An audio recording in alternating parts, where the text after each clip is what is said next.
MK Publishing presents My Philosophy of Industry by Henry Ford. Chapter 1. My Philosophy of Industry. There is no denying the fact that life seems to be becoming more complicated. But is it really? Isn't it rather that we are asked to make decisions more rapidly than before? With our new forms of transportation and communication, the whole outlook of man is changed. It is greatly enlarged. He travels more, sees more, comes in contact with more people, does more things. But there is a question in my mind whether, with all this speeding up of our everyday activities, there is any more real thinking. Thinking is the hardest work there is, which is probably the reason why so few engage in it. If it were possible first to teach people how to go to work to think, and then to think, there would be hope for all sorts of things. It is easy to have ideas, but whose are they and what are they worth? Merely having something on your mind is not thinking. Merely wondering is not thinking. Merely worrying is not thinking. Merely listening with all intentness to catch and remember something that someone is offering out of the essence of wisdom is not thinking. We all have intelligence, for intelligence is the ability to receive, but we have little thinking. Thinking is creative or it is analytical. Intelligence comprehends the outlines of a thing.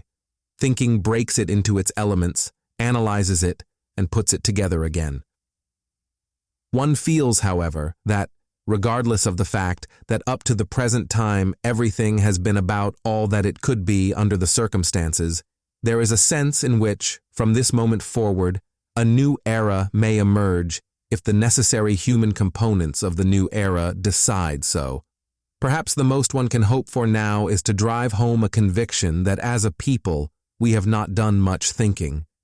If we think we have been thinking and then find out that we have not, the jolt of discovery may be of service to us. The secrets of life are open to the thinker. Thinking is the work of digging to the foundation and has the aid of higher lights. Thinking calls for facts, and facts are found by digging. He who has gathered of this wealth is well equipped for life. Of course, in the long run, we never really create anything new. We merely discover something which has already existed. We know when we have reached truth. We are on the right road toward truth when the things that we are doing make men a little freer than they were. We may also know when we are on the right road by examining what our motives are. Of course, mistakes may be committed with right motives, but the general direction is right when the motive is right. These are the things of which we may be perfectly sure. These principles surround the very base of life. Right things in the wrong way. In some instances, we are doing right things in the wrong way, because the method is wrong, and the trouble begins presently to show itself in wrong results. People are quick to draw the conclusion that the whole thing is wrong. They want to wipe it all out. They want to overturn all the machinery of social and of political life. If that were the right thing to do, then it would be the right thing to do. We should never be fearful of the cost of the right thing. Our discovery of truth will be one of the great surprises of human experience. When the truth comes everywhere, it will be a great surprise to see how near we have been to it all the time without recognizing it, and to see how little are the changes to be made in our exterior mode of doing things. Our experience is a great preparation. It is a preparation to know the truth when we meet it. Of course, there are many ways of arriving at this goal. Men have been striving for it ever since civilization began. All right activity has been contributing to the ultimate result. Books, mechanics, commerce and science, the motor car, wireless, the aeroplane, all these have helped us on the way. Our experiences are coming faster than ever before, both in our industrial world and in our domestic life. Many people see in these changes a world constantly growing worse. I do not believe this. I think we are headed in the right direction and that we should learn to interpret our new life rather than protest against it. We are entering a new era. Old landmarks have disappeared. Our new thinking and new doing are bringing us a new world, a new heaven, and a new earth, for which prophets have been looking from time immemorial. Much of it is here already, but I wonder if we see it. I have no sympathy with those people who believe that the world is growing worse. Of course, we are all making mistakes, but we learn by them. It is only when we correct these mistakes, reverse our tracks, and get back on the main road that we make progress. Cars that were made 15 years ago no longer satisfy. We have all progressed. Our needs have changed. We demand more. We see a wider horizon, a better type of civilization. And whether you believe that we are the originators of it, or that a wiser destiny has forced us to accept that which best promotes our welfare, matters not. That fact is here, and we must recognize it and conform our manner of living to it. The basic things are, of course, very old. Nothing useful ever passes away. If a light-headed group comes along and imagines they have found a new morality, and if they draw to their books and plays and strange philosophies a following of other light-headed groups, some serious people are inclined to believe that the old morality has passed away. The good old type of goodness, they say, is gone. It is a rather foolish position to take and causes needless worry. There is nothing new except a new appreciation, a new understanding, and this is the result of experience. And the result of experience can only be character. I believe that all we are here for is to get experience and form our character. Although our beginnings may be small, yet daily we are adding to our sum total of knowledge of reality, those eternalities of which real life is composed. I believe that our conscious individuality will never be lost. No matter what plane of thought we may inhabit, we shall be in full consciousness of our birthright of thinking, and by each experience we shall improve our character. Unfortunately, there exists in our day the pretense of a curious prejudice against any view of life that presupposes moral laws or values. The word moral, like many other terms, has been narrowed in its meaning so that it has been made to serve in the very opposite sense. But when one regards the moral law as merely the law of right action or of truth, it becomes quite different from trying to be good. The universe is set in a certain direction, and when you go along with it, that is goodness. If you don't, you are getting an admonitory kind of experience. There is a vast difference between a man's being merely statically good and being dynamically good. In one state, he is merely good negatively, and in the other, he is good for something and puts that goodness into effect. He accomplishes something for mankind. We make no progress as long as we deny this. Our motive cannot be the attainment of some kind of goodness which is apart from life itself, but the attainment of inherent rightness, physically, mentally, spiritually, so that this complex instrument which we call society may efficiently function. The right way is the only way. The rightness of an attitude or method goes down through all its relations.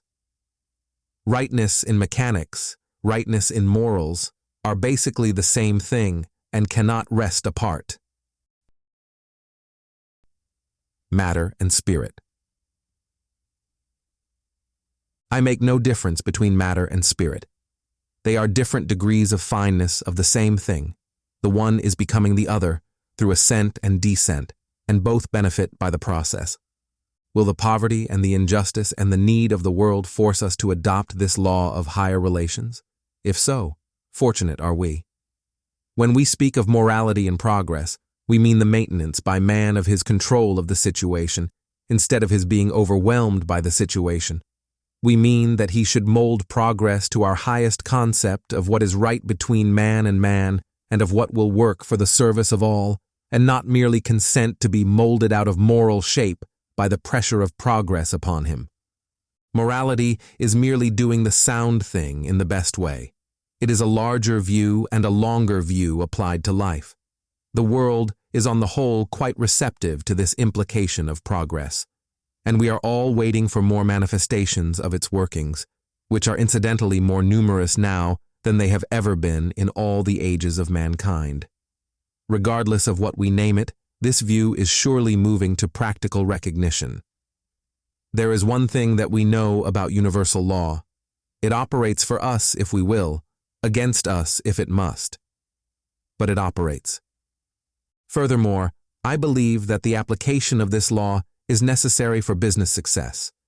Just as a clean factory, clean tools, accurate gauges, and precise methods of manufacture produce a smooth-working, efficient machine, so clear thinking, clean living, square dealing make an industrial or domestic life a successful one, smooth-running and helpful to everyone concerned. It has always been surprising to me that so few people realize this great fact. Many people are led astray by gaudily painted substitutes, imitations, when they could have the genuine thing for the same equivalent of time or money spent. In fact, often for much less. The whole industrial world is suffering from many bad practices which we must refuse to use or tolerate. There must be a substitution of right methods, of right motives, the real ideals of service. I am no sentimentalist in this regard. It is just good business. There was a word once spoken which throws light on this. Seek ye first the kingdom of God and his righteousness, and all these things shall be added unto you. This is from the Sermon on the Mount. It sounds religious, but it is just a plain statement of facts. It means just what it says, the reign, the rule, the law of the highest relations. Get that right way, work by that, and you have the world. A world without poverty, without injustice, without need. As people wake up in their thinking, and we are even now arriving at this point in some respects, the benefits will be universally ours. Such facts are spreading throughout the whole civilized world. Even foreign lands are feeling the benefit of American progress, our American right-thinking. Both Russia's and China's problems are fundamentally industrial and will be solved by the application of these right methods of thinking, practically applied. No machine age. Another thing, it is a mistake to think that we are living in a machine age. That's one of those bugaboos which people who do not understand the changing fundamentals of our civilization have set up. They prophesy all sorts of things because we have been freeing men for centuries and making it possible for them to widen their lives. We are not living in a machine age, we are living in the power age. This power age of ours has great possibilities, depending upon how we use it. Of course, it can be abused, but it can also be used greatly to benefit mankind. Here is where what we call the moral law comes in. Power must be properly used or it will destroy us. But I, for one, do not believe that we are headed in this direction. I believe that, fundamentally, every man has sensed his freedom and is eagerly making way for the new era, which is fast appearing. I think we are due for a big change in educational methods. That is one of the reasons why we are at present trying out our trade school form of teaching. Give men or women the ability to think for themselves, and they will soon acquire the facts necessary for the solution of their problems. The ability to recognize truth when you see it, and the ability to think a thing through to its logical conclusion, these are important. These will help a man or woman to contribute his or her share to the social welfare and progress of the world. Abraham Lincoln and Benjamin Franklin both thought in fundamentals. They would be just as much at home in our civilization of today, just as valuable contributing members of our society, as they were in the age in which they lived. The truth they knew still persists. The truth we discover, know, and use sets our value in the world. In the deep, unwritten wisdom of life, there are many things to be learned that cannot be taught. We never know them by hearing them spoken, but we grow into them by experience and recognize them through understanding. Understanding is a great experience in itself, but it does not come through instruction. Nothing ripens that is not first planted, and the very desire, the dream, the ambitions of youth are by way of a planting which will come to fruition some time after these desires are abandoned and forgotten. for the sown seed goes on growing whether we remember it or not. The wisdom of life is to keep on planting. It seems to be the tendency of our coming generation to want things in tabloid form. Our youth want to get their education quickly. They want to find shortcuts to knowledge. In some ways, this is a desirable tendency. We are making use of it in our trade schools by teaching our boys many things by motion pictures. For example, we teach them how to use a micrometer, how to use gauges. Many of the processes which are hard to describe in words can be made plain in a few moments by good pictures. Pictures speak the universal language, but, on the other hand, observation means little without reflection. In the old methods, we observed many things pretty much as they really were. In the present-day wireless and moving picture, we observe them as someone desires them to appear. Such a process is likely to stunt our reflective power. On the other hand, the new methods are stimulants. However, these new mediums of education will gradually find their place, and the outworn methods will slip out. This will, of course, happen in individual cases much faster than it will in society generally. As is always the case, individuals can make more rapid progress than society can. One portion of the country or the world may see a thing and use it for months or even years before the rest of the world is willing to adopt it. To my mind, there is little difference between an international problem and a local one. The only difference is that people generally think in local terms instead of thinking in universal conceptions. As I have told many young men who have come to me for advice on how to succeed, it is just as easy to think big as it is to think in small and limited ways. It is just as easy to plow 1,000 acres with a tractor as it used to be to plow a 10-acre plot with a horse, and it takes no more time. Politics don't matter. Political boundaries and political opinions don't really make much difference.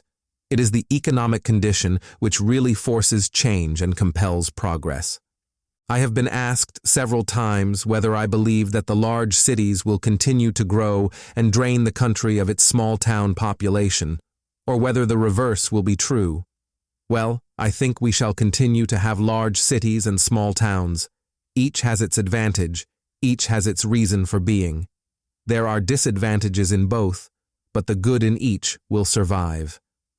The fathers and mothers of today, who are not content with the conditions under which they are living, will not be willing to have their children grow up in the same environment. They will try to change it, and thus will come about many movements which will be good for both the city and the country. Our new forms of transportation are making it easy for people to get out to see other localities, to become familiar with the kind of country in which they wish to settle. Such an interchange of social contacts, such a broadening of all people's geographical horizons, will ultimately bring about a redistribution in which each person will naturally gravitate to that part of the country in which he is best satisfied to live. The motor car has done for the United States what the aeroplane and wireless may do for the world. A wider circulation of right ideas always breaks down prejudices and helps to secure universal understanding. This, then, suggests a solution to the problem of world peace. A peaceful nation is one that has the means to make war and refrains. Until the means are present, disposition toward their misuse cannot be fully known.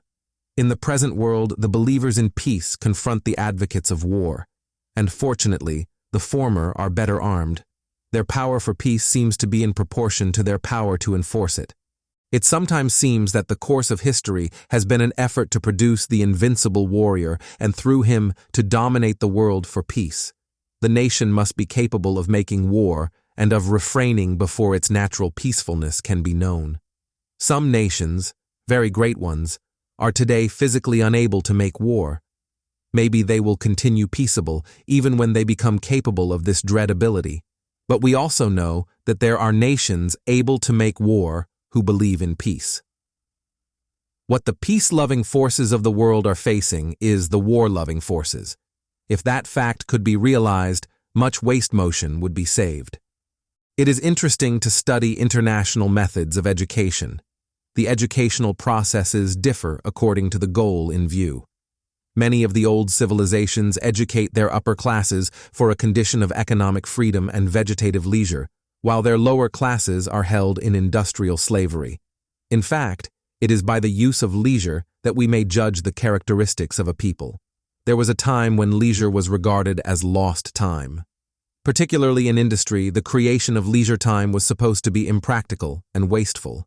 It was said that working men had not been trained how to make the most of it, and that a reduction of daily working hours would result in greater poverty and dissipation.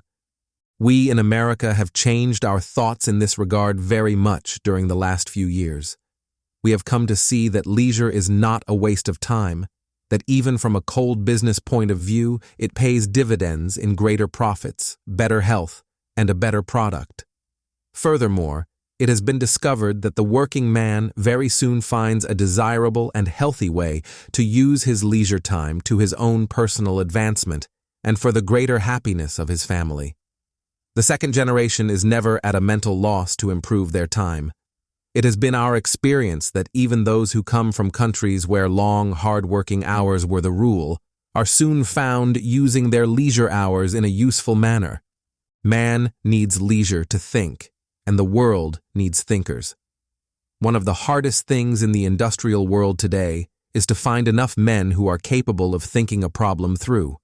Executives who can do the whole job without further supervision or additional prompting. Americans of every class have more spare time than the people of any other nation in the world. But leisure is by no means secure, so long as it is regarded as a privilege forced by the demands of the class. It is not secure so long as industry regards it as lost time. There is a law which definitely relates leisure to economic well-being. We are learning to use that law to the betterment of our business, the improvement of our people, and the increased welfare of our country. Chapter 2. Machinery, the New Messiah. What of the American home? Is it in danger? Is it going to pieces? I do not think so. Calamity howlers who draw their conclusions from reports of divorce and criminal courts declare that the American home is in danger, that there is no family life today, that the younger generation is slipping. But my observation is that on the whole, America is a pretty clean and wholesome place in which to live. Its people are sensible. Our real civilization is sound enough. Men of Lindbergh's stamp have set a new standard, or rather have revealed to the world the real American standard. We have far less cause than we think to criticize our young people. Our young folks are all right, but they are living in a fast-moving century and are traveling faster than in our day, or rather are being carried faster. They are being prepared to meet the problems of their future. Let us judge them by their future and not by our own past. Naturally, with their new problems, they are making some mistakes. Every generation does. The world is all new to them, as it was to us. But I will say that they have the ability to solve their own problems in their own way.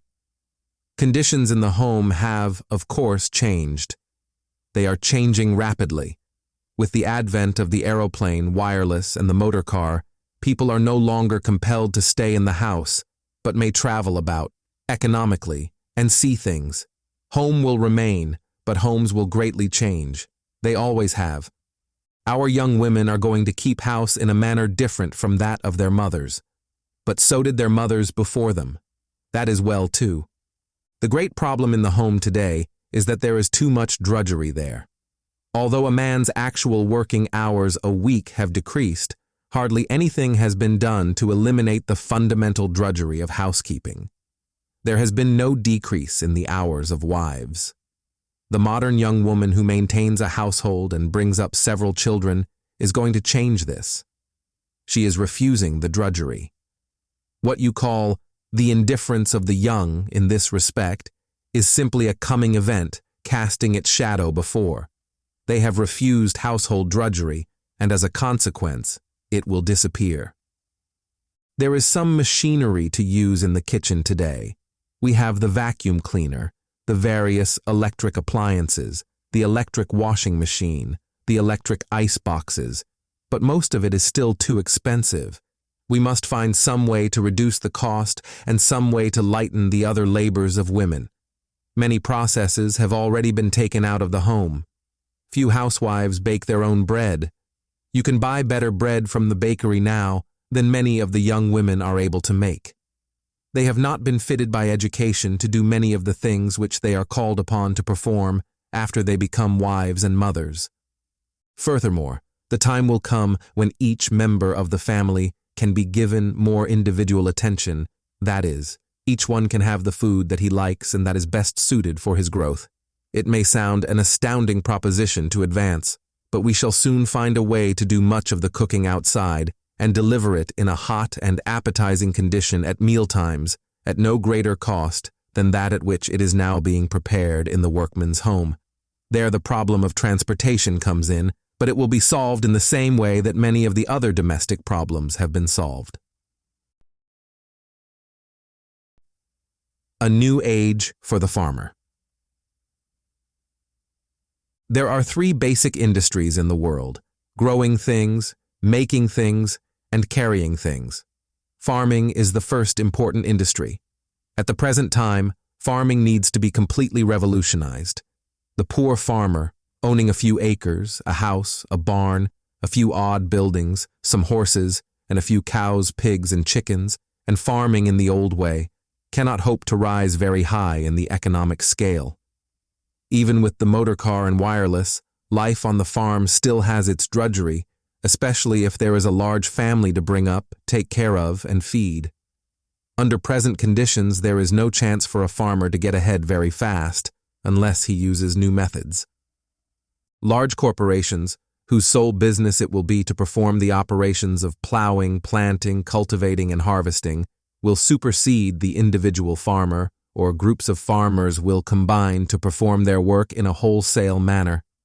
This is the proper way to do it, and the only way in which economic freedom can be won. Power and machinery on the farm will make big production possible and solve the so-called farmer's problem. Under these new conditions, the pleasure of living in the country will return, and with faster and faster methods of transportation, the improvement of the wireless, and the coming of television, the lonesomeness of farm life will disappear and only the pleasurable qualities remain. Furthermore, manpower will be released to carry on the two other great industries, manufacture and transportation, and by this means their cost will ultimately be reduced, waste eliminated, and prices lowered, with the result that the general welfare of the world will be still further extended. Repairing men like boilers. Food is one of the most important commodities with which we have to deal. I am becoming more convinced every day that we should spend more time in the study of food and how to eat it. Most of us eat too much. We eat the wrong kind of food at the wrong time and ultimately suffer for it. We must find a better way to feed ourselves and provide our bodies with what they need for replenishment and growth. Hitherto, we have spent more time in studying methods of repairing machinery and of renewing mechanisms than we have in studying this fundamental problem of human life. Of course, much has been done by our dietitians, but they have only scratched the surface. One does not have to be a food faddist to be interested in the subject. Although the normal average life of human beings has been almost doubled in the last 50 years, I feel sure that we shall find means of renewing the human body so that men will retain their health, vitality, and mental keenness for many years longer. Take Edison, for example. Today, he is just as keen mentally as he ever was. There is every reason to believe that we should be able to renew our human bodies in the same manner as we renew a defect in a boiler. Not so long ago, we found that our boilers were being discarded because in one or two spots, corrosion had set in and weakened the surface. We had some research work done on the problem and soon found a way to renew this metal at the point of expected failure, so that it was just as good as new. The boiler was put back into operation stronger, if anything, than when it was first installed. We have found ways to cut down corrosion and to limit deterioration by electrolysis, ways to prevent rust. The new chromium plating process, which we are using on aeroplane parts, for example, makes this metal practically indestructible insofar as the influence of weather conditions on it is concerned. Rust-proof metals are being developed. We are finding ways to preserve wood, means of strengthening and preserving steel. The point is, if there is enough thinking done along this line, there is no reason why we could not do the same with the human body. There is no law against it. The great problem is to get people in the mental attitude where they are willing to try to do it, willing to use the facts after we get them. There is a certain amount of mental inertia to be overcome in the promotion of any new thing. A few individuals may be quickly educated, but it takes time for society to move, to consent to the adoption of the new way. Our hope is in the new generation. They accept new things more readily because they have no false education, no preconceived ideas to reverse. They accepted wireless and the aeroplane as a part of their natural environment and could see no cause for wonder in the operation of either. So that is where education will begin, a practical education that will teach not only the why, but the how. Benefits of prohibition. The gap between the people and their leaders is nowhere more discernible than in the matter of liquor. Some leaders are still for it. The people are now, as they have ever been, against it. The United States is dry, not only legally, but by moral conviction. You must find the people's sentiment where the people live. The American home is dry, and the American nation gets its tone from the home, and not from the wet propagandist. In common decency, the liquor generation should be allowed to die in silence. Its agonies should not be the constant topic of American journals. Prohibition was intended to save the country and generations yet to come. There are 1 million boys growing up in the United States who have never seen a saloon, and who will never know the handicap of liquor, either in themselves or their relatives. And this excellent condition will go on spreading itself over the country when the wet press and the paid propaganda of booze are forgotten. There should be no mistake about it. The abolition of the commercialized liquor trade in the United States is as final as the abolition of slavery. These are the two great reforms to which moral America committed itself from the beginning of its history. Anything that interferes with our ability to think clearly, lead healthy, normal lives, and do our work well will ultimately be discarded, either as an economic handicap or from a desire for better personal health. Tobacco is a narcotic which is exacting a heavy toll from our present generation. No one smokes in the Ford Industries. Tobacco is not a good thing for industry nor for the individual. The coming of prohibition has put more of the workman's money into savings banks and into his wife's pocketbook. He has more leisure to spend with his family. The family life is healthier. Workmen go out of doors, go on picnics, have time to see their children and play with them. They have time to see more, do more, and, incidentally, they buy more. This stimulates business and increases prosperity, and in the general economic circle, the money passes through industry again and back into the workman's pocket. It is a truism that what benefits one is bound to benefit all, and labor is coming to see the truth of this more every day. Human demands are increasing every day, and the needs for their gratification are increasing also. This is as it should be. Gradually, under the benign influence of American industry, wives are released from work, little children are no longer exploited, and, given more time, they both become free to go out and find new products, new merchants, and manufacturers who are supplying them. Thus, business grows. Thus, we see the close relation which home life bears to industry. The prosperity of one is the prosperity of the other. In reality, all problems may be resolved into one great one. The parts are all interrelated, one with another. The solution of one helps in the solution of another, and so on. Machinery is accomplishing in the world what man has failed to do by preaching, propaganda, or the written word. The aeroplane and wireless know no boundary. They pass over the dotted lines on the map without heed or hindrance.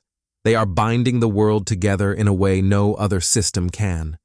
The motion picture with its universal language, the aeroplane with its speed, and wireless with its coming international program, these will soon bring the whole world to a complete understanding. Thus, may we vision a United States of the world. Ultimately, it will surely come. What will the future know? And yet, with all our progress, we know very little. We know nothing or comparatively nothing about the biggest thing or the smallest thing, little about the universe around us, and little about the atom. The microscope and the telescope are still limited instruments through which we see darkly. Yet I believe the time will come when man, in some one of his mental stages or planes of consciousness, if you wish to call it that, will know what is going on in the other planets, perhaps be able to visit them. When one looks back at the distance we have traveled mentally in even the last 50 years, great things may be possible within the next century. How do we think? What makes us think? Where do our thoughts come from? These are all interesting questions to me, interesting problems that I sometimes ponder.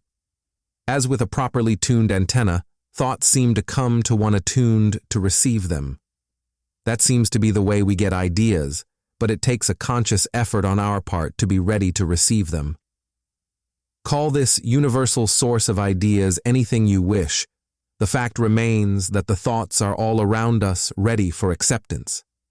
They come from outside of us, from a source that we may not know, but they are nevertheless available when we put ourselves into the right mental condition to receive them. But the job of thinking is a real one, probably the hardest work there is to do. Yet I believe that all the world's secrets are open to thinkers, and that whenever a problem comes to us, it can always be solved. Otherwise, it would not present itself. I believe that we have always lived, moved, and had our being in this ocean of thought, and that we shall always continue to live in it, even though our form and the form of the universe and things in it may change as we do. Chapter 3. Success. Students of world progress recognize that there is a time for everything. Like the opening of a flower or the budding of a tree, certain events cannot be forced ahead of their time, nor, conversely, can they be disregarded after the time for their appearance has come. Therefore, it behooves the man, especially the young man, who wishes to have his part in the progress of this world, to watch the signs of the times and be ready at the proper moment to take his place in the procession of human events. Not only in industry, but in all lines of work is this so. In the scheme of progress, each unit has its logical place, which no other can fill. As a case in point, the motor car and the aeroplane could not be successfully developed until the internal combustion engine had been invented. Earlier engines, such as steam engines, were too heavy. They weighed too much per horsepower to be practical for use in these two new vehicles of transportation. But with the coming of the internal combustion engine, it was possible to concentrate in a small place and a small weight an enormous amount of power. Thus, it enabled us to develop the motor car and, later on, the aeroplane. One invention makes way for another. One discovery lights up the path ahead so that he who runs may read and lead. Similarly, the development of industry was long delayed because one link in the chain of progress was missing. When that had been forged, industry shot ahead to its present high rate of production. I refer to the matter of long-distance power transmission. Back in the days when machinery had to be run by steam or water power, cables and belts were the only means of power transmission. This meant that factories had to be located in the immediate neighborhood of the plant, or on the bank of the stream from which power was derived. The natural tendency was for industry to group itself around large sources of power. Thus, centralization was brought about, and on its heels followed quantity production. The mere idea of quantity production was a great step forward, but its consummation was hampered by the very condition that had given rise to it. So long as centralization was necessary, so long as manufacturing could be carried on only by the limited number of factories that could crowd around the various sources of power, quantity production on the present scale was impossible.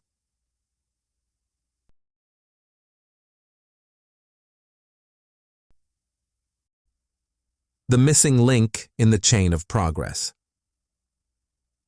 Then, within our knowledge, within our century, electricity was discovered. Electricity possessed this great advantage over all other kinds of power previously produced. It could be instantaneously transmitted over great distances by wire. Power could be generated in one spot and sent out to any number of factories all over the country. The necessity for centralization had been eliminated, and manufacturing went ahead on a larger scale than ever before. Light, heat, and power. Think what has been accomplished by this one idea put into action, and the power age has barely begun. In our own shops, we are constantly improving our method of manufacture with an eye to efficiency, economy, and the safety and comfort of our employees. Belt transmission has been entirely supplanted by electrically driven machines, which frees us from the danger and annoyance of wheels and belts whirling overhead. Our furnaces, most of which are electrically heated, are so constructed and insulated that the men work in front of them without discomfort. There is no smoke or gas except in a few processes, and in these, electric ventilators carry off all disagreeable odors and unhealthy fumes. The increase in the scale of production does not mean that craftsmanship has gone. From the earliest times, machines of some sort have been in use. It took craftsmen to make and use machines then, and it takes craftsmen now. The hand and the brain and the eye have functioned together ever since man came upon the earth. The handmade age is still with us, but it has been refined and advanced until it stands on a higher plane than when men used wooden plows and primitive potter's wheels. We value the things of the past because of their association. They were steps toward those of the present. But as needs have grown, means of production have been increased and improved. It has been asserted that machine production kills the creative ability of the craftsman. This is not true. The machine demands that man be its master. It compels mastery more than the old methods did. The number of skilled craftsmen in proportion to the working population has greatly increased under the conditions brought about by the machine. They get better wages and more leisure in which to exercise their creative faculties. There are two ways of making money, one at the expense of others, the other by service to others. The first method does not make money, does not create anything. It only gets money and does not always succeed in that. In the last analysis, the so-called gainer loses. The second way pays twice, to maker and user, to seller and buyer. It receives by creating and receives only a just share because no one is entitled to all. Nature and humanity supply too many necessary partners for that. True riches make wealthier the country as a whole. Most people will spend more time and energy in going round problems than in trying to solve them. A problem is a challenge to your intelligence.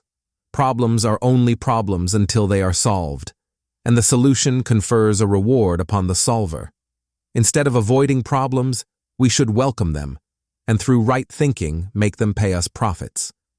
The discerning youth will spend his time learning direct methods, learning how to make his brain and hand work in harmony with each other so that the problem in hand may be solved in the simplest, most direct way that he knows.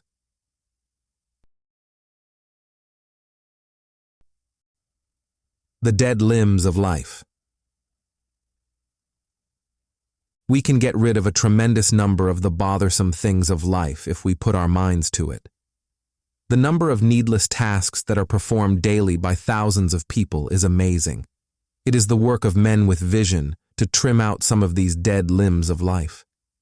Some of our industrial leaders have already done a good job in their own front yards, but the commons of life need attention too. Trimming out dead wood hurts no one. After all is said and done, our one great problem is the problem of life itself, of which industry is one of the tributary activities. It is easier to denounce a wrong than to tackle the job of curing it. We cannot evade our job by blaming the past. The past took care of itself, and it depends on us to take care of the present. Many things that were thought in the past to be right, we have found to be wrong. But, and remember this, none of the things believed to be thoroughly wrong have we found to be right. Even wrong things have to pass through a period of being thought right before they can be known as wrong. When we find out their nature, our responsibility begins. It is this generation's duty to the next to start at once to make room for the right thing. Our fathers thought that life was hard, but we are beginning to see how preventable some of its hardships are. We have come to believe that there is no necessity for economic distress in a world so richly furnished with resources.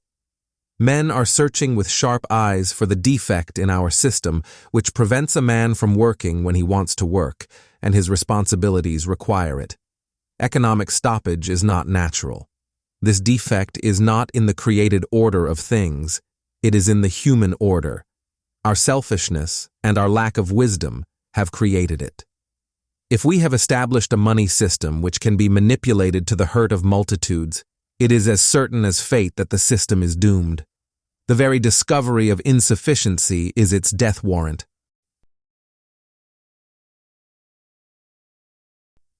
Something rotten in economics. Some people think that everything will be rectified when war is abolished. Well, let nothing interfere with the abolition of war.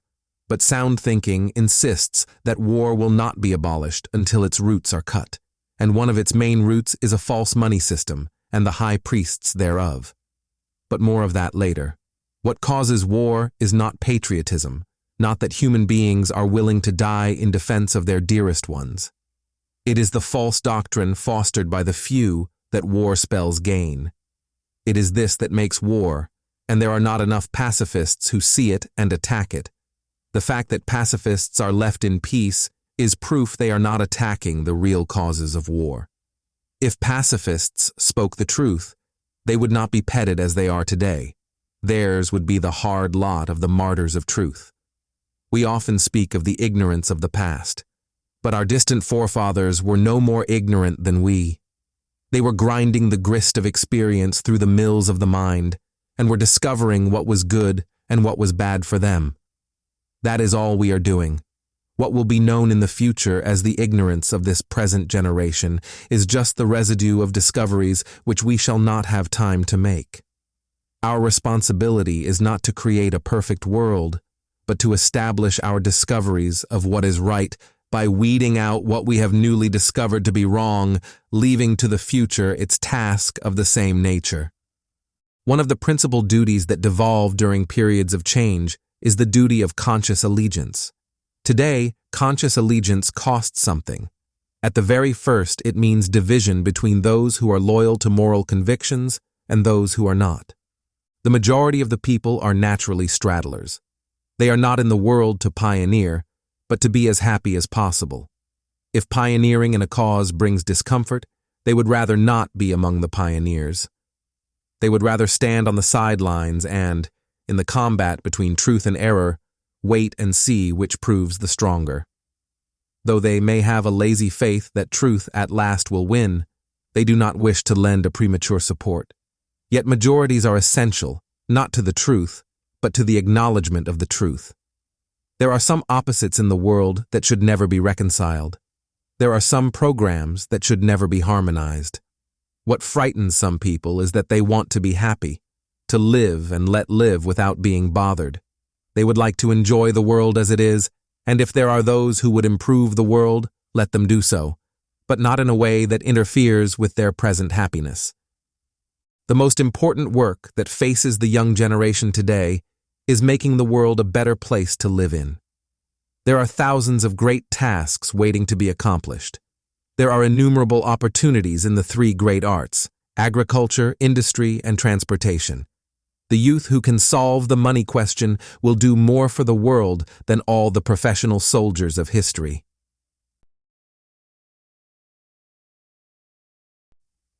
The three principal arts. I have often said that mankind passes from the old to the new on a human bridge formed by those who labor in the three principal arts: agriculture, manufacture, and transportation. We are a bridge generation. The complaints that we hear concerning the slowness of the world's change from worse to better come mostly from people who would rather be the crossing throng than help support the bridge upon which humanity passes. Fortunately for all of us, ours is not the choice. There is a group of people who believe that the millennium will be brought about by a new system of distribution. They do not realize the fundamental truth that all things of value have always been distributed. The problem is to use them. It takes thinking, and there is no substitute for that. All the treasure chests of industry may be unlocked by this key. Look at our natural resources, our undeveloped water power, our unused forces of nature. Often, a single right idea put into action is enough to make them mankind's slaves. The truth of things escapes us, mostly because truth is so simple. Truth is a seed within itself. Its nature is to reveal itself first to one or two, then ultimately to all. At a pace dependent upon our receptivity and in a manner measured by our mentality, we must do the work that destiny has given us if we would pass on to the next generation its rightful heritage. Don't be afraid of the changing order.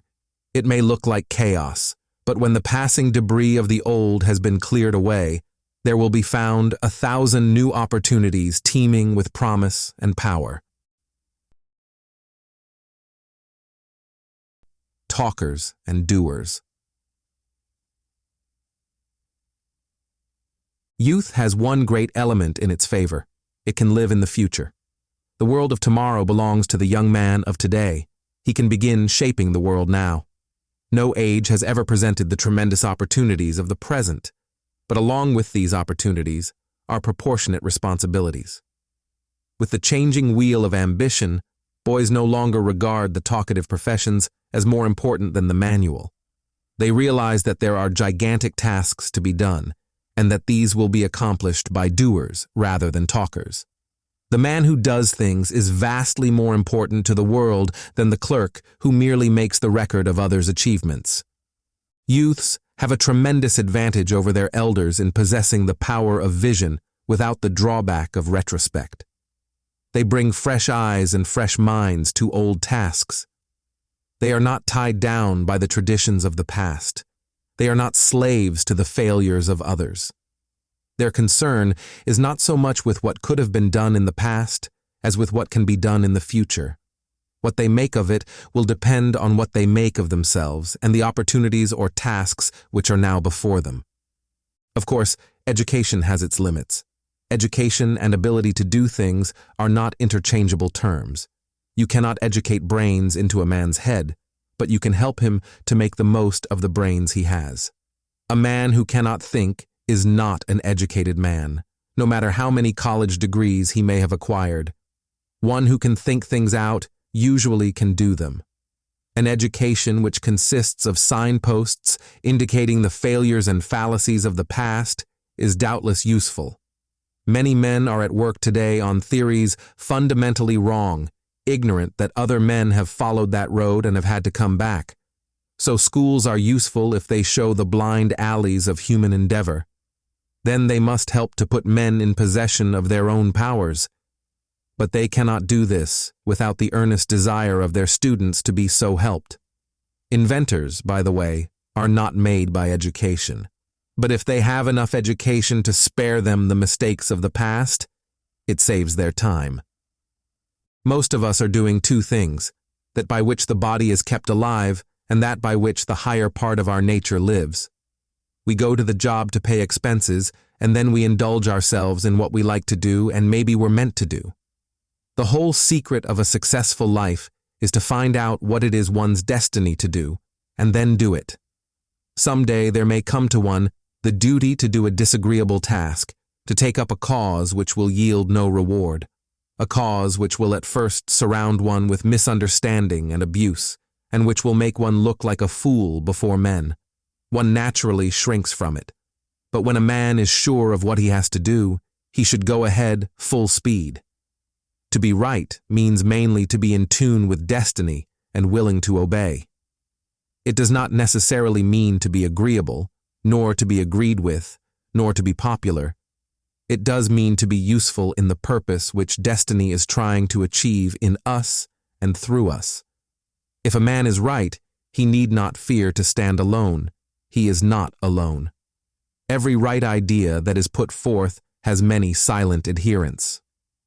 There is a great deal of nonsense spoken about the lonely heights. They may seem to be lonely, but they are only silent. The loneliness comes when a man settles within himself, whether he is to be a mere machine following a conventional routine or whether he is to listen and obey the voice of a changeable life. It is lonely while he is deciding. If he decides to do what duty bids him, then he is no longer lonely. He comes at once into the fellowship of other people who are thinking as he is, but who have been waiting for a leader to declare them and their principles. Chapter 4. Why I Believe in Progress.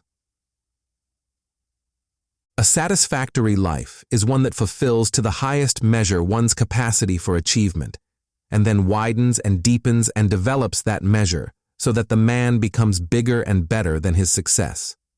We can have only the experiences we are able to receive and make use of, the rest slip by us. The two great hindrances to success are fear and pride. It is easy to tell a man to get rid of fear, and another thing to tell him how. A careful analysis of his fears and a study of their causes will many times reveal a solution and show him how really futile they are. Much of the opposition to industrial reorganization comes from pride.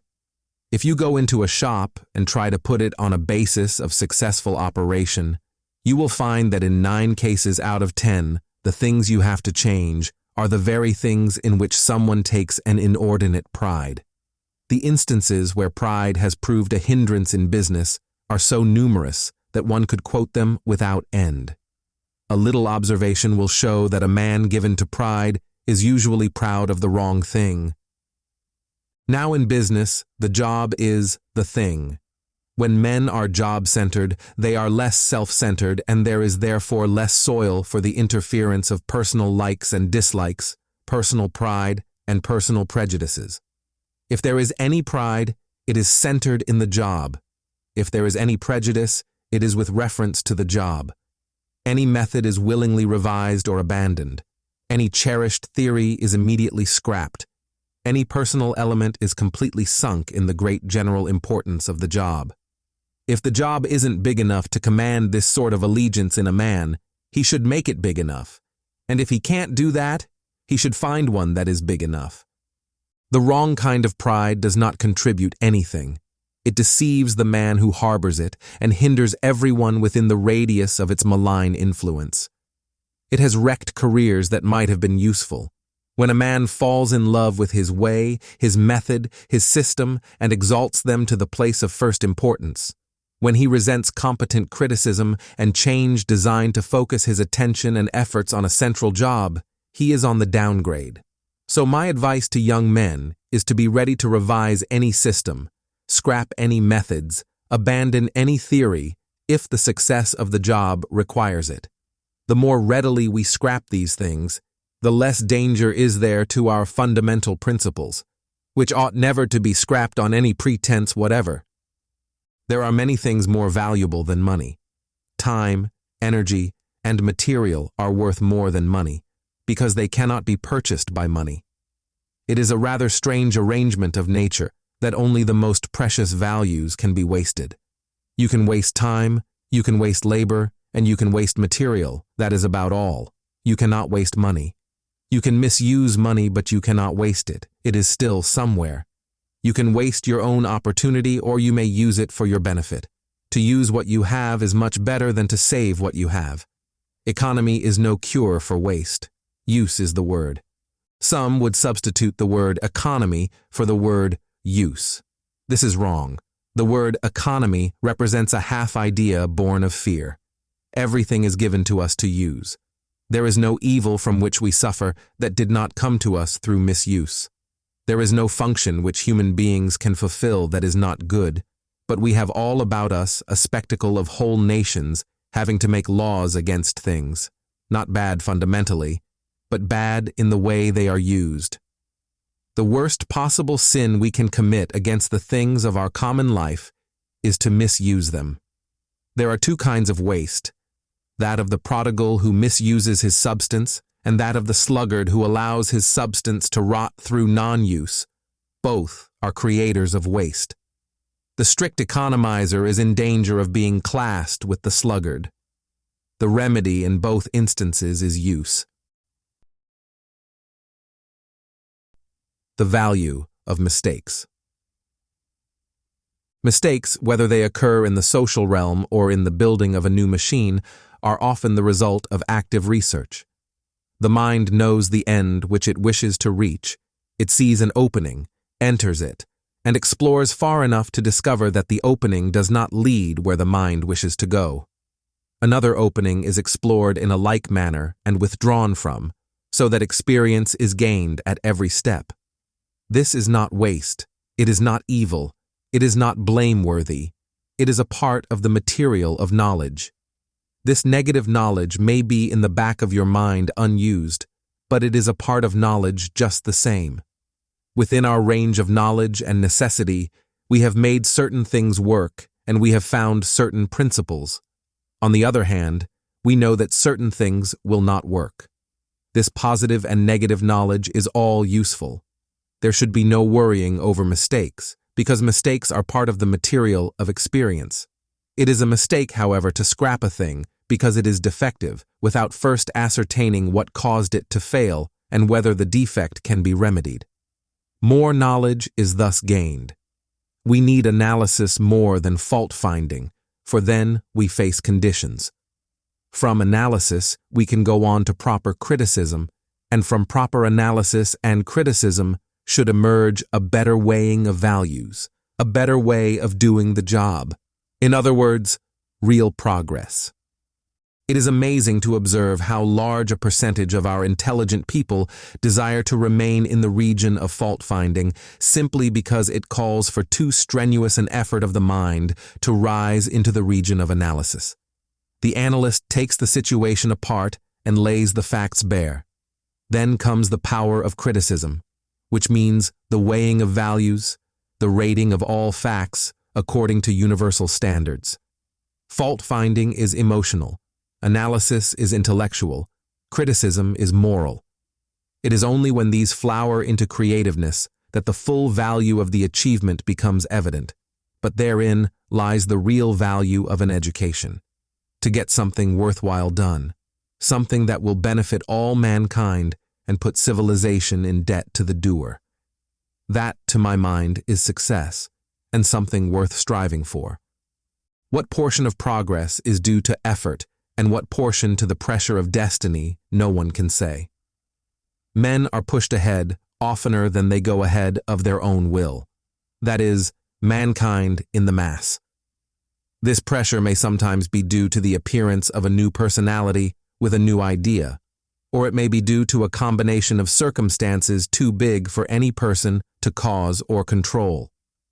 As an illustration, a new invention may force society to reorganize certain of its activities. A new idea may force political changes. A new form of power distribution may completely overturn industrial practice.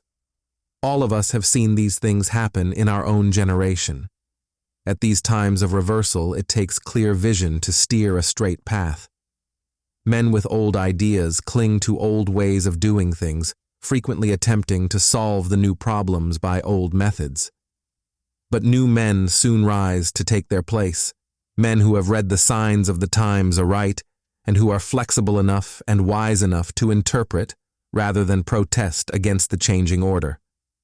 The instinct of the people is to look for profits, and of course, there are plenty of people who are willing to pose in this capacity. The false prophet is usually an honest gentleman whose main error is in posing as a prophet. One fundamental difference between him and the true prophet is in the matter of popularity. The false prophet cannot live without it, the other must. One who seeks popularity must obey the laws of popularity, but the true prophet is mastered by other considerations. He is charged with something he must deliver. He may be keenly sensitive to the offense and pain which truth so often inflicts, but he has no choice. To win acceptance is not his problem. His whole responsibility rests with utterance. Utterance is so important to truth that he cannot rest until he speaks. He may not talk much about his destiny, but he is conscious of its burden, of the inescapable urge which forces him to the thing that he was born to do. He may shrink from its consequences, but he cannot shrink from the duty. He knows that utterance is the sharp flying wedge of truth which must infallibly cleave its way through all opposition to a general acceptance. He may not see this at once. He may see through all his career only the gathering forces that oppose his truth. But he knows that this very gathering of opposition is providential, for it is being gathered and headed up so that it may be destroyed together. Reading the signs of the times is a method of information open to everyone. The two essentials of wisdom are a knowledge of fundamentals and an awareness of their development. To know what is growing and in what direction it is growing comprises the highest providential wisdom. It is the ability to read the signs of the times, not of the times that are, but the times that are to be. People who try to understand only the immediate times are somewhat behind the times. Those who know the times at all began to understand them before they existed. Signs of the times, then, are the signs of the times to come. The signs of the times that now are were given long ago. By the time they emerge into actuality, they are no longer signs. They are the times themselves. It is one thing to see a thing, another thing to see through a thing. There is very little of life on the surface. We see today as the product of distant yesterdays, yet hidden in today is a root of distant tomorrows, and it is the man who knows the coming tomorrows who really sees most of life. To read the signs of the times, one must do a kind of original work, read what few are reading, or I might say, read what isn't yet printed, reach original conclusions, deal with fundamental values which lie beneath and behind all other values. One leads the way for himself instead of following others. One looks to principles, to a deep foundation upon which rest the changes that afterward occur.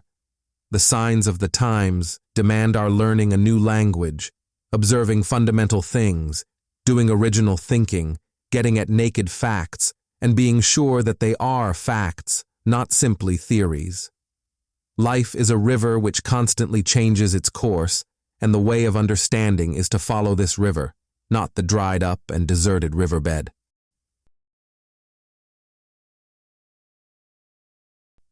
The extravagance of government financing. Of what use is all this? Well, let's apply it to a specific economic problem. Take the money question, for example. Suppose we in the United States find ourselves with some public improvement work to do, the development of some of our natural resources. The usual way the government sets about doing this sort of thing is to issue bonds, say for 30 years, and to sell them to the highest bidder. Then they go ahead and hire workmen to do the job, pay them with the money received from the proceeds of the sale of bonds, and finally, at the end of 30 years, repay the bondholders their capital, together with interest. What happens in the process? In the first place, what makes the bonds valuable? Why are people willing to buy them? Well, because the United States government stands behind them. In other words, the government is putting up security for its own loans, and the security which it puts up is nothing more or less than the energy of wealth in its most productive form, i.e., natural resources. It is the best security in the world, security that survives the wreck of banks and treasuries. So then, if we start with a security which is unquestioned and which the people are willing to accept as collateral for the bonds issued, Why should we go through the complicated and unnecessary process of paying 120% interest out of our own pocket to somebody else for the privilege of getting $30 million, which, in reality, we already own? Take a piece of paper and a pencil and figure it out for yourself. Suppose we borrow $30 million and pay 120% interest. We literally have to pay $66 million for the use of the $30 million. That is, we pay $30 million for the public improvement and $36 million for the loan. And it was the government's own money to begin with. It seems like a very childish and unbusinesslike method. Now here is a way I see by which our government can get great work completed on a less complicated plan. It is a sound way, but there is one thing hard about it. It is so simple and easy that maybe some people can't see it. Suppose, for example, we desire to relieve unemployment by carrying on some necessary public improvement. And to do this, the government needs $30 million. That's $1.5 million $20 bills or $3 million $10 bills. The government can issue these against the value of the thing in prospect, and with them pay every expense connected with the work, then put the plant in operation and out of its earnings retire the entire $30 million worth of currency which has been issued. Economists no longer question that method of doing things. Indeed, it looks as if financial engineering will come round to something very like it. We shall see great improvement when we apply engineering methods to finance. Gold and money are two entirely different things. Gold is a metal of value to the arts, but of no real intrinsic value as money until the government stamps it with its authoritative mark, that is, coins it as money. Actual money is ability to buy, a measure of credit, a sort of scales or simple method of bookkeeping between the buyer and seller, used as a substitute for the actual transference of commodities one to another. We can use anything for a medium of exchange that is durable and controllable and scarce enough. Gold happens to be fairly scarce. It is durable and controllable, but it has disadvantages too. It becomes dearer and cheaper. It fluctuates like everything else. Furthermore, it can be privately manipulated, and therein lies the danger. We should have a currency system which cannot be made the cat's paw of manipulators. As long as money is in circulation and being used for productive purposes, it is performing its function. But when it is cornered or kept out of circulation, ignorantly or for malicious purposes, then the money question becomes serious. Of course, I do not advocate the upsetting of the money system. We don't need to abolish anything. We do not even need to abolish the gold standard. We need only to observe the principle of use to which I have referred. We need the principles of social engineering. The benefit should always be public, that is, general. Service always pays better than selfishness, although sometimes it takes centuries for the people to see this. The more alert financial men of America are thinking of these matters on broader lines than ever before, and that is very heartening, for, after all, financial problems will have to be handled by financial minds.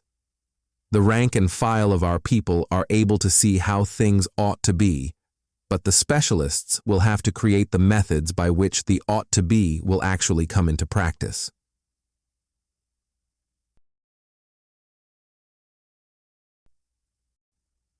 Businessmen as social leaders. Businessmen do not think of themselves as leaders in social movements, but they are. Not a single system of business exists, good or bad, but has been taught to the people by businessmen. They have more influence on society than politicians, schoolmasters, or clergymen, because their contact is constant and their influence unavoidable. Every bad habit of unthrift and debt is taught the people by their business guides. Their leadership should turn round and head in the opposite direction. Businessmen should be readers of the signs of the time to warn the people to wise action and safe building on sound foundations. To be a businessman is to assume the responsibility of economic leadership. No wrong economic practice, no disastrous system of doing business could possibly get a foothold except through the local businessman. There is no dangerous business practice in existence today that was not deliberately taught to the people, forced upon the people, by men who had no thought of the general social benefit. Teaching and leading the people to invest wisely, to begin getting things that make their lives more productive of real values is one thing. Teaching them to forget their natural abhorrence of debt, leading them to forgo their independence by working for a small army of installment collectors is quite another thing. If the careful, constructive attitude of the average family toward its economic responsibilities has been lowered, it is the result of systematic false education by a certain type of business system. Now, when these things begin to appear and to flourish, the wise man sees a sign of coming danger and prepares for it. Systems wrongly based cannot succeed. They must fail. And the colossal extent of everything we do in America brings the failure earlier and makes it harder than it would otherwise be. The self-limited business can weather any gale, but vast enterprises built on a gamble of other people's extravagance collapse at once. People who can see the signs of the times begin their own reformation. Those who are in places of leadership lend their good counsel. If the signs are observed soon enough, the situation is changed, and we have gained some experience which will prevent a repetition of the mistake. At present, there is far less poverty in the United States than ever before. Our material life is on a much higher level than it has ever been. But comparing the present with what it ought to be and what it could be, we cannot fail to see that much is yet to be done. Far more people, however, can be persuaded to relieve poverty than to devote their energies to removing it. Charity is no substitute for reform. Poverty is not cured by charity, it is only relieved. To cure it, the cause of the trouble must be located and then removed. Nothing does more to abolish poverty than work. Every man who works is helping to drive poverty away. It is not the men who are doing the talking who are solving our problems, but the men who are at work. Nobody can think straight who does not work, for idleness warps the mind. It is a wonder that we do not hear more about that fact, that the practiced hand gives balance to the brain. Thinking which does not connect with constructive action becomes a disease. The man who has it sees crooked. His views are lopsided. No man can think out our great problems for us. We believe in democracy because we believe that the collective mind is better than the single mind. With the people thinking together and planning together and acting together, the greatest advances are possible. Every age teems with theories requiring only to stand a while before their falsity will be revealed. We don't have to test every theory that is offered. Let it stand. If it is right, it will endure. If it is wrong, the public mind simply outgrows it. No one can imagine how much worse off we should be if we followed every theory and every leader that promised us the golden age. So if our progress seems slow, it is only because of the people's carefulness not to make a misstep. But there is progress being made at all times, now in this direction and now in that.